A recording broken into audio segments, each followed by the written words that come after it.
আরজিকর হাসপাতালে দুর্নীতিকাণ্ডে ধৃত প্রাক্তন অধ্যক্ষ সন্দীপ ঘোষের বিলাসবহুল বাংলোর খোঁজ পাওয়া গেল ক্যানিংয়ে। এই নিয়ে স্থানীয় বাসিন্দাদের মধ্যে জোর চর্চা শুরু হয়েছে। সন্দীপ বাবুর এই বাংলোটি ক্যানিং 2 নম্বর ব্লকের নারায়ণপুর গ্রাম পঞ্চায়েতের এলাকায় অবস্থিত। বাংলোটি প্রায় 10 বিঘে জমির উপর তৈরি হয়েছে বলেই দাবি স্থানীয়দের। বাড়িটির নাম সঙ্গীতা সন্দীপ ভিলা। জানা গিয়েছে বছর 2 আগে বাংলোটি তৈরি করা হয়েছিল। দেখভাল করার জন্য রয়েছে একজন কেয়ারটেকার। মাঝে মধ্যেই পরিবার নিয়ে এখানে সময় কাটাতে আসতেন সন্দীপ বাবু।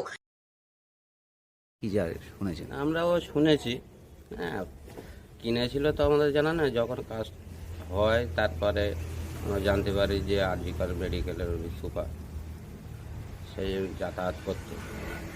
উনি আসতো, ফ্যামিলি নিয়ে আসতো, 10টা 11টার আসতো, 4টে 3:30 টাইমে বার হয়ে চলে যায়।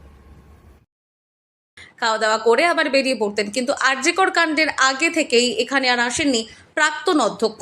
আপাতত তালাবন্ধ অবস্থায় পড়ে রয়েছে বিলাসবহুল বাংলোটি। প্রাক্তন অধ্যক্ষের গ্রেফতারের পর থেকেই তার নানা বিষয়কে ঘিরে কৌতূহল বেড়েছে সাধারণ মানুষের।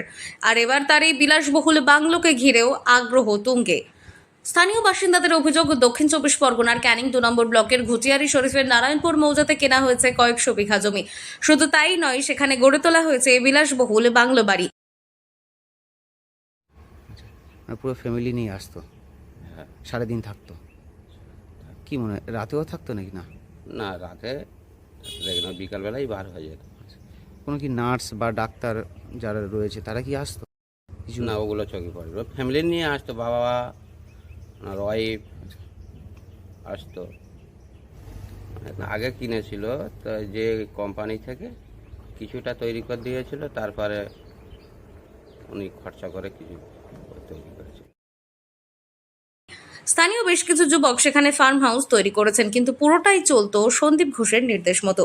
সন্দীপ ঘোষের বিরুদ্ধে সরকারি অর্থের অপচয়, ভেন্ডর নির্ধারণের ক্ষেত্রে স্বজন পোষণ, চুক্তিভিত্তিক কর্মী নিয়োগে অনিয়মের অভিযোগ ছাড়াও বায়োমেডিকেল বর্জ্য নিয়ম বহির্ভূতভাবে বিক্রি করে দেওয়া সহ একাধিক অভিযোগ করেছিলেন প্রাক্তন ডেপুটি সুপার আক্তার আলী। সেই অভিযোগের ভিত্তিতে তদন্তে নামে সিবিআই। ইতিমধ্যেই গ্রেফতার করা হয়েছে সন্দীপ ঘোষ সহ বেশ কয়েকজনকে। সেই সন্দীপ ঘোষেরই একটি বাংলো বাড়ির হদিশ মিলেছে ক্যানিং 2 নম্বর ব্লকের নারায়ণপুর গ্রাম পঞ্চায়েতের অধীনে। বাড়িটির নাম সঙ্গীতা সন্দীপ ভিলা। তবে তার সেই বাড়ির কেয়ারটেকার জাকির লস্কর বলেন, তিনি মাঝে মধ্যে ফ্যামিলি নিয়ে এই নারায়ণপুরের বাংলো বাড়িতে আসতেন। প্রায় 2 বছর আগে তিনি এই বাড়িটি তৈরি করেছিলেন। সারাদিন থাকতেন, খাওয়া দাওয়া করতেন, দিনের বেলা সময় কাটাতেন, তারপর বেরিয়ে যেতেন। তবে সেই বাড়িটি এখন তালা বন্ধ দীর্ঘদিন ধরে। যোগাযোগও বন্ধ সেই বাড়ির কেয়ারটেকারের সঙ্গে। আরজিকরের ঘটনা ঘটার পর থেকে নারায়ণপুরের সেই বাড়িতে আর যাননি সন্দীপ ঘোষ। দক্ষিণ 24 পরগনা থেকে সুমন সাহার রিপোর্ট, লোকাল 18 বাংলা।